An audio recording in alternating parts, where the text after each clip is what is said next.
ಇಲ್ಲಿಯವರೆಗಾಗಿ ಬರುವರೇ ಬಲವಾದಂತಹ ಒಂದು ಕಾರಣ ಇದೆ. ಉದ್ದೇಶ ನಾವು ಗಂಧರ್ವರು ಕದವರು ಮತ್ತೆ ಈ ಪಾತಾಳ ಲೋಕದಲ್ಲಿ ಮಾಡುವುದೇನು ಕಾರಣ ಇದೆ ಅಯ್ಯ. ಏನು? ಭೂಲೋಕಕ್ಕೆ ವನವಿಹಾರವನ್ನು ಮಾಡುವ ಸಲುವಾಗಿ ಬಂದವರು. ನಾನೊಬ್ಬಳೇ ಇಲ್ಲ, ನನ್ನ ತಂಗಿ ಮದಾಲಸ ಎನ್ನುವ ಹಾಗೆ ಅವಳಲ್ಲಿದ್ದಾಳೆ. ಅವಳು ಪಾತಾಳಕೇತನ ಸೆರೆಮನಿಯಲ್ಲಿದ್ದವರು. ನಾವು ಹೌದು. ನಾವು ಇಲ್ಲಿಯವರೆಗಾಗಿ ಬರುವರೆ ಕಾರಣ ಏನು ಗೊತ್ತೇ? ಏನು? ನನ್ನ ತಂಗಿ ಒಂದು ಪ್ರಿಯವಾದಂತಹ ವಸ್ತುವಿದೆ, ಅದನ್ನು ಜಲಕೇಳಿ ಆಡುವಂತಹ ಸಮಯದಲ್ಲಿ ಮರೆತು ಬಿಟ್ಟಿದ್ದಾಳೆ ಎನ್ನುವ ಹಾಗೆ ಸುಳ್ಳನ್ನಾಡಿ ಅವನನ್ನ ಮರುಳುಗೊಳಿಸಿದವಳು ನಾನು. 7 ದಿವಸಗಳ ಒಂದು ಅವಧಿಯನ್ನು ಪಡೆದಿದ್ದೇನೆ. 7 ದಿವಸದ ಒಳಗಾಗಿ ಬಂದು ಸೇರಬೇಕೆನ್ನುವ ಹಾಗೆ ಆತ ನನಗೆ ಅಪ್ಪಣೆಯನ್ನು ಕೊಟ್ಟಿದ್ದಾನೆ. ನೀವು ಬಂದು ನಮ್ಮನ್ನು ಸೆರೆಯಿಂದ ಬಿಡಿಸಬೇಕು. ಭೂಲೋಕದಲ್ಲಿ ವನವಿಹಾರ ಮಾಡುತ್ತಿರುವಾಗ ಪಾತಾಳಕೇತ ನಿಮ್ಮನ್ನು ಅಪಹರಿಸಿ ಪಾತಾಳದಲ್ಲಿ ತಂದಿರಿಸಿದ್ದಾನೆ. ನಿನ್ನ ಮಾತು ದೃಢವೇ? ಸತ್ಯ. ಹಾಗಿದ್ದರೆ ಮಾಲಿನಿಯಾಗಿ ಕಣ್ಣೀರನ್ನು ಸುರಿಸುತ್ತಿರುವ ಆತ್ಮಳಾದ ನಿನ್ನ ಅಳಲನ್ನು ದೂರೀಕರಿಸಬೇಕಾದುದು ಸೂರ್ಯ ವಂಶಜನಾದ ಈ ಋತುಧ್ವಜನ ಕರ್ತವ್ಯ. ಹಾಗಾಗಿ ಹೇಳ್ತಾ ಇದ್ದೇನೆ, ಎಲ್ಲಿದ್ದಾಳೆ ಅವಳು? ಹೀಗೆ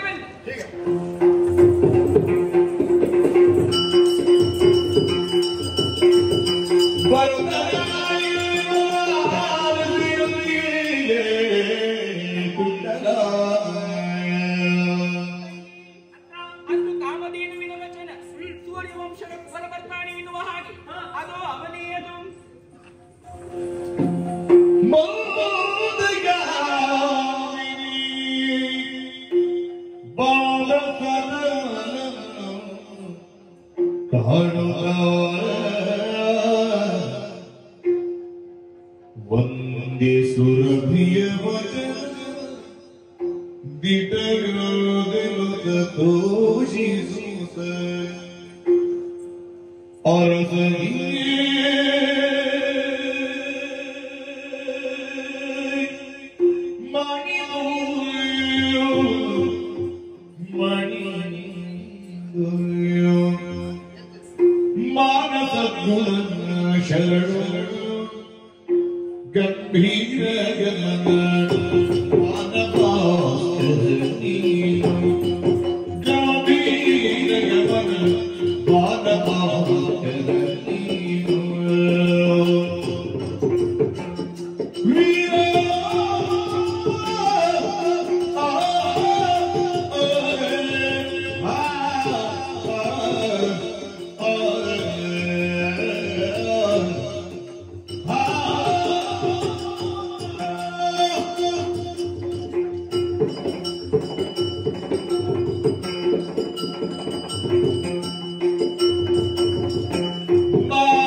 ಅಲ್ವೇ? ಆದ್ರೆ ನಾನು ಅಂಥ ಯಾವ ಕನಸನ್ನು ಕೂಡ ಕಟ್ಟಿಕೊಂಡವಳಲ್ಲ. ಒಮ್ಮಿನ್ನೊಮ್ಮೆಲೆ ಕಾಣದ ಶಕ್ತಿ ಒಂದು ಅಶರೀರ ವಾಣಿಯಾಗಿ ನುಡಿಯುತ್ತದೆ. ಮುಂದಕ್ಕೆ ನಿನ್ನನ್ನು ವರಿಸುವಂತವನು ಇಂಥವನು, ಈ ಸಮಯದಲ್ಲಿ ಬಂದು ನಿನ್ನ ಕೈ ಹಿಡಿಯುತ್ತಾನೆ ಎನ್ನುವ ಹಾಗೆ. ಇಂದು ನನ್ನ ಅಕ್ಕ ತೋರಿಸಿದಂತಹ ಗಂಡು ಅವನೇ ಎನ್ನುವ ಹಾಗೆ ನಾನು ನನ್ನ ಮನಸ್ಸಿನಲ್ಲಿ ನಿರ್ಣಯಿಸಿಕೊಂಡಾಗ ಅದೆಷ್ಟು ನನಗೆ ಸಂತೋಷವಾಗುತ್ತಾ ಇದೆ. ಅಂದ್ರೆ ಹಿಂದೆ ಅಶರೀರವಾಣಿಯಾಗಿದ್ದೆ, ಹಿಂದೆ ಅಶರೀರವಾಣಿಯಾದಂತಹ ವ್ಯಕ್ತಿಯೇ ನನ್ನ ಕಣ್ಣ ಮುಂಭಾಗದಲ್ಲಿ ಬಂದು ನಿಂತಿದ್ದಾನೆ. ಹಾಗಾದರೆ ಅಂದು ಹೇಳಿದಂತಹ ಆ ನುಡಿ ಖಂಡಿತವಾಗಿಯೂ ಅದು ತಪ್ಪಲ್ಲ, ಅದು ಇಂದು ದಿಟ್ಟವಾಯಿತು ಎನ್ನುವ ಹಾಗೆ ನನಗೆ ಅನಿಸುತ್ತಾ ಇದೆ. ಕಾಮಧೇನುವಿನ ವಚನ ಸರಿಯಾಗಿದೆ. ಹಾಗಾಗಿ ಕಾಮಧೇನುವಿನ ವಚನದಂತೆ ನೀನಿಂದು ನನ್ನನ್ನು ವರಿಸಬೇಕು. ಇದು ನೀನು ಬಂದ ಕ್ಷಣವೇ ವೀಣೆ ಆಗಿದೆ ನನ್ನ ಮನ. ನುಡಿಸುವವನು ನೀನಾಗಬೇಕು, ಕೊಳಲಾಗುತ್ತೇನೆ, ಅದಕ್ಕೆ ನಾದವನ್ನು ಹೊಮ್ಮಿಸುವವನು ನೀನಾಗಬೇಕು. ಹಾಗಾಗಿ ನಿನ್ನ ಚರಣ ಸೇವಕಳಾಗಿ ನಾನು ಬಾಳುವುದಕ್ಕೆ ಸಿದ್ಧಳಿದ್ದೇನೆ. ಕಾಮಧೇನುವಿನ ವಚನವನ್ನು ಸತ್ಯವಾಗಿಸಬೇಕು, ನನ್ನನ್ನು ವರಿಸಿ ಉತ್ತರಿಸಬೇಕು.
ಎನ್ನುವ ಆಶೆಯನ್ನು ನೀನು ತೋಡಿಕೊಂಡದ್ದು ತಪ್ಪಲ್ಲ.